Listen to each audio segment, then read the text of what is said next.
এই যে দুরবস্থাটা, এটা নিয়ে আজকে হয়তো কেউ প্রশ্ন করছে না, কারণ তারা দাপটের সঙ্গে আছে। আগামীকালকে যে প্রশ্ন হবে না তার কোনো গ্যারান্টি আছে? হবে। প্রত্যেককে জবাবদিহি করতে হবে। এই দেশে প্রত্যেকটা সরকারের আমলে, প্রত্যেকটা মুহূর্তে, প্রত্যেকটা ব্যক্তির প্রত্যেকটা কর্মকাণ্ডে জবাবদিহি একদিন না একদিন করতে হবে। সেজন্য প্রস্তুত থাকেন আপনারা সবাই। যেদিন আপনি থাকবেন তখন আপনি কি বলবেন? তখন একটা অজুহাত হিসেবে কিছু একটা কাগজ দরকার। এই জন্যে 5 মাস পরে এসে মনে হয়েছে আমরা যদি একটা এরকম প্রোক্লেমেশন অফ রেভলিউশন ক্রিয়েট করতে পারি, আমরা বলতে পারবো ওই ঘটনার পরে এই প্রোক্লেমেশন অনুযায়ী আমরা চলেছি। এখন এটা কেন? ওই একটা কাগজ দরকার, আমি বলতে পারবো এইটার আলোকে আমি করতেছি, একটা অজুহাত তৈরি করার জন্য। এই সমস্ত অজুহাত শেষ পর্যন্ত ধোপে টিকবে না। সংঘাত করার মতো শক্তি এই স্টুডেন্টদের নাই। সংঘাত করার মতো শক্তি এই স্টুডেন্টদের নাই।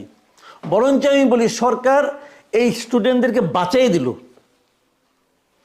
এই স্টুডেন্টদের এই যে নেতৃবৃন্দ যারা আছে, হাতে গোনা যে 4-5 জন আপনারা দেখেন, এরা যে আসলে একটা ফাঁপানো বেলুন, এটা হয়তো আজকে প্রমাণ হয়ে যেত। এর হাত থেকে সরকার তাদেরকে রক্ষা করেছে। বিষয়টা হলো বাস্তবতাটা কি?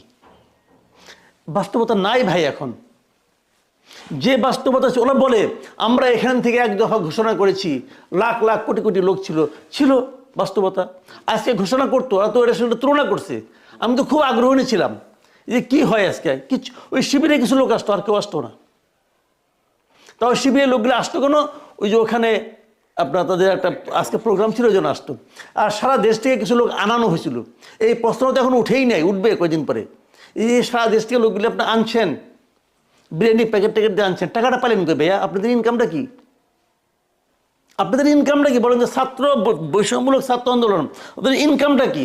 রূপায়ণ টাওয়ারে তারা পুরো একটা ফ্লোর নিয়ে অফিস বানাইছে। ইনকামটা কি আপনারা বুঝান আমার। আপনি বলবেন যে রূপায়ণ টাওয়ারের মালিক তাদেরকে দিয়েছে। কেন দিয়েছে রূপায়ণ টাওয়ারের মালিক? কেন দিয়েছে? ওরকম উত্তর তো ওবায়দুল কাদের দিয়েছিল। 30 লাখ টাকা দামের ঘড়ি বলছিল আমাকে আমার বন্ধুরা গিফট করেছে। তো আপনি যখন নাকি মন্ত্রী না হয়েছেন তখন তো গিফট করে নাই। এই ওবায়দুল কাদের তো একসময় বাংলা বাণিজ্য এক্সটেনিয়েটার ছিল। তখন পেছনে একটা রেস্টুরেন্ট ছিল, ওই রেস্টুরেন্টে গেলে পরে ওই রেস্টুরেন্ট মালিক অন্যদিকে ঘুরাই থাকতো, কারণ তার বাকি পড়ছিল অনেক। ওই রেস্টুরেন্টে আমরা যে খাওয়া দাওয়া করতাম, তখন শুনছি ওবায়দুল কাদের কত টাকা বাকি রাখছিল ওখানে। পরে সেই ওবায়দুল কাদের 30 লাখ টাকা দামে ঘড়ি দেয়। কেন ভাই? ভালোবাসা? ভালোবাসা না, এটা হলো লেনদেন।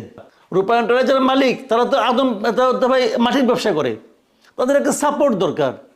যাদের বিরুদ্ধে আপনার তদন্ত করবেন তার ওখানে আপনার যাইতে হয়, তার সামাজিক অনুষ্ঠানে আপনাকে থাকতে হয়। কেন বলেন? কেন থাকতে হয় ভাই?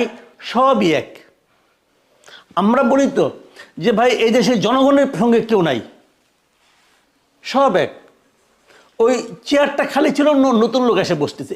একই মন মানসিকতা, একই জিনিস। এদেশের মানুষের আমি মুক্তির কোনো সম্ভাবনা দেখি না, কোনো সম্ভাবনা দেখেন। একদল গেছে, একদল। শুনেন, আওয়ামী লীগ আমলেও আমরা দেখছি, আওয়ামী লীগও অনেক জাতীয় ঐক্যমত করছে, 14 দল নিয়ে তাদের ঐক্যমত। এদেরও দেখছি একই মানসিকতা। ওই যে ছোটোবেলায় একটা প্রবাদ শুনছিলাম না, যে আমরা আর মামুরা। কারণ আমরা আর মামুরা খেলা চলছে, আগেও চলছে, এখনও চলছে। আওয়ামী লীগ আমলে ওটা ঐক্যমত ছিল না, এখনও তারা যেটা করছে এটা ঐক্যমত না। আমি অনেক লোককে বলতে দেখি যে আওয়ামী লীগ অপ্রাসঙ্গিক হয়ে যাবে, হ্যান হবে। এই যে হাসনাত আব্দুল্লাহ বলছে আওয়ামী লীগ বুঝে, আওয়ামী লীগও বুঝে না, অপ্রাসঙ্গিকও বুঝে না। আমি আওয়ামী লীগের বর্তমান যে সর্বশেষ যে নেতৃত্ব, এই নেতৃত্বকে আমি অপছন্দ করি। আমি মনে করি আওয়ামী লীগের আজকে দুরবস্থার জন্য এই নেতৃত্ব দায়ী। এই প্রত্যেকটা লোকের বিরুদ্ধে দৃষ্টান্তমূলক শাস্তি হওয়া উচিত, বিচার হওয়া উচিত। এটা আমি মনে প্রাণে কামনা করি। প্রয়োজনে এই জন্য আমি রাস্তাও নামতে রাজি আছি। কিন্তু তার মানে এই না যে আপনি আওয়ামী লীগকে বন্ধ করে দেবেন। আওয়ামী লীগ একটা বিরাট দল, আওয়ামী লীগ একটা বিরাট দল। এরা কোন কোন মানে স্বপ্নের জগতে বাস করে। এরা মনে করে আজকে একটা ডিক্লারেশন দেব, আওয়ামী লীগ শেষ হয়ে যাবে। আচ্ছা, ওই যে আওয়ামী লীগ শেষই হয়, সচিবালয়ে আগুন ধরছে, সবাই বলতেছে এটা নাকি আওয়ামী লীগ ধরাইছে, ছাত্রলীগ নাকি ধরাইছে, এটা বলতেছে। তা আওয়ামী লীগ তো শেষ হয়ে গেছে, ছাত্রলীগ তো শেষ হয়ে গেছে। তাহলে এখনও তো আওয়ামী লীগ তো ভূত হয়ে আপনার ঘাড়ের মধ্যে চাইপা আছে। আওয়ামী লীগের ভূত তো আপনি ঘাট থেকে নামাতে পারছেন না। আওয়ামী লীগকে নিশ্চিহ্ন করার চেষ্টা করাটাই হবে আত্মঘাতী। আওয়ামী লীগ একটা পলিটিক্যাল পার্টি, তাকে তাদের মতো থাকতে দেন, সে তার মতো করে আসবে। আপনি আওয়ামী লীগের যদি করাপ্ট লোকের সংখ্যা আপনি ধরেন, আপনি বলবেন সবাই করাপ্ট, সবারই বিচার করেন, কোনো সমস্যা নাই, কিন্তু বিচার হবে আওয়ামী লীগ করে এই অপরাধে নয়, বিচার হবে সে অন্যায় করেছে এই অপরাধে। এই কারণে আপনি অন্যায়ের বিচার করবেন, আওয়ামী লীগ করে তো অপরাধ হইতে পারে না। অনেক সময় হয় কি পার্টির নেতৃত্বটা হয়ে যায় স্বৈরাচারী, তখন অন্যদের কিছু বলার থাকে না। আমি মনে করি আওয়ামী লীগের সে অবস্থা হয়েছে। আমি আওয়ামী লীগের বহু লোককে দেখছি, বহু লোককে আমি চিনি যারা নাকি শেখ হাসিনাকে পছন্দ করতো না, বলতো শেখ হাসিনা আওয়ামী লীগটাকে নষ্ট করে দিচ্ছে, তারা বলতো। তো সেই লোকগুলি তো আছে, তো সেই লোকগুলিকে আপনি শাস্তি দেবেন কেন? আপনি অনেক লোককে বলতে শুনবেন শেখ হাসিনার আওয়ামী লীগ পছন্দ করি না, বঙ্গবন্ধুর আওয়ামী লীগ পছন্দ করি। তো এই কথার কোনো মূল্য নাই। এখন যারা বলে বঙ্গবন্ধু অপ্রাসঙ্গিক, আওয়ামী লীগ অপ্রাসঙ্গিক, আমি বলি, আমি ভাবি তারাই রিয়েলি আমাদের স্বাধীনতার বিরোধী ছিল। আপনি যত কিছুই বলেন, আজকাল থেকে মুক্তিযোদ্ধাকে ডিফেম করার একটা চেষ্টা থাকে। আপনি যত কিছুই বলেন, আজকাল থেকে 100 বছর পরে হলো, ইতিহাসটা অনেকটা ওই পুকুরের মতো।